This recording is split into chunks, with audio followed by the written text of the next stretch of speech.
Bonjour, aujourd'hui une aide à l'orientation pour savoir quoi faire avec un bac économique et social pour les élèves qui sont déjà dans la filière ES ou des élèves de seconde qui s'interrogent pour savoir si la filière peut les intéresser en termes d'orientation pour le lycée. Alors rentrons dans le vif du sujet. Que faire après le bac? On peut dire qu'il y a plusieurs profils d'élèves. Ceux qui savent déjà exactement ce qu'ils veulent faire, comme par exemple cet élève-là qui veut suivre l'école nationale d'administration, qui est une école très prestigieuse, pour finir maître du monde, quelqu'un qui attend plutôt l'héritage avec une stratégie plutôt familiale, ou tout simplement un élève qui décidera une période de sabbatique. Mais on peut dire que dans la grande majorité, 93% des élèves qui ont un bac ES vont choisir des études dans le supérieur. Alors rentrons dans le détail. Tout d'abord, avec un bac ES, qu'est-ce qu'on fait?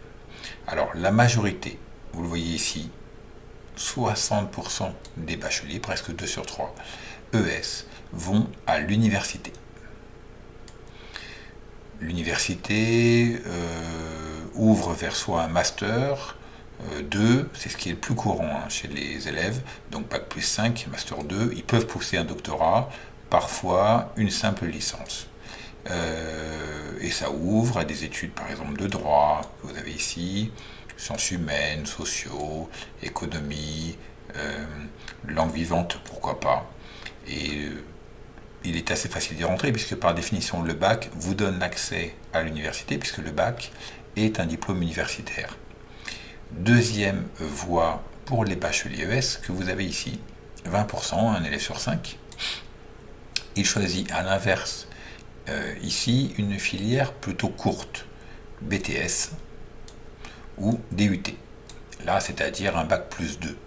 Les BTS opèrent dans les lycées et donc c'est beaucoup plus cadré, on fait l'appel en classe, ça ressemble un petit peu à ce que vous connaissez si vous êtes au lycée, alors que l'université, la différence c'est que là on est dans un cadre beaucoup plus large, autonome, avec de grands amphis. C'est un bac plus 2 qui peut être intéressant, c'est assez spécialisé, vous voyez les UT, là c'est lié à l'université, mais c'est un bac plus 2 qui permet que ce soit le BTS ou l'IUT de raccrocher pourquoi pas une licence, souvent professionnelle. Ensuite, pour se spécialiser par exemple dans le tourisme, par exemple dans les transports. Troisième voie, un élève sur 10 ayant un bac économique et social, les écoles spécialisées par exemple pour faire directement une préparation pour être assistante sociale, éducateur, infirmier, orthophoniste. Vous avez ensuite le plus sélectif, sélection sur dossier sévère, souvent avec concours, pour entrer dans des classes préparatoires. 7% des élèves ES, souvent les élèves qui ont le meilleur niveau, en particulier en sciences économiques et sociales, en philosophie et en mathématiques, et qui préparent à des concours, comme vous voyez ici, pour entrer dans des grandes écoles, comme par exemple Sciences Po, les IEP de province, les écoles de commerce type HEC. Voilà un petit peu un panel de choix qui est très très large. La filière Ouest ouvre à beaucoup de choix possibles. Alors, rentrons un petit peu plus dans le détail, qu'est-ce qui se passe pour eux?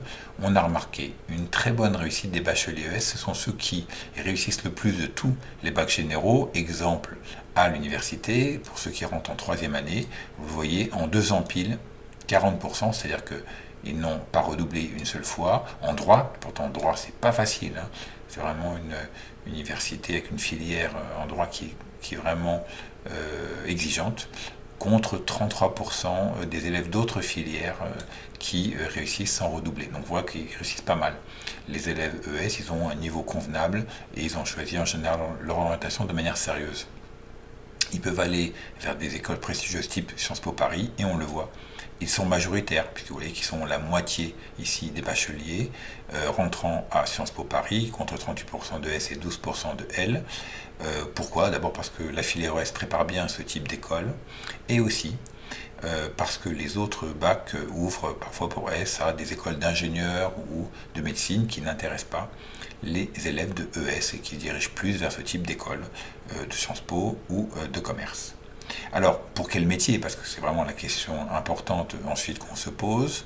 Voilà un petit peu un schéma qui présente les métiers principaux occupés par des ex-bacheliers ES. Ils peuvent rentrer dans les filières économiques et commerciales pour faire par exemple cadre commercial, expert comptable, les carrières juridiques, souvent avocat, conseiller fiscal. Ils sont bien préparés à ce qu'on appelle la fonction publique. Pourquoi? Parce que le bac ES, c'est un bac général. Et c'est très intéressant pour passer des concours, devenir fonctionnaire, par exemple professeur, hein, inspecteur des impôts, militaire ou autre. Il y a pas mal de métiers dans la fonction publique. Aussi, pas mal d'élèves, surtout des demoiselles qui s'orientent vers les métiers du social et du paramédical, comme infirmière, assistante sociale. Et puis quelques métiers plus spécifiques, journaliste, architecte, chargé de communication.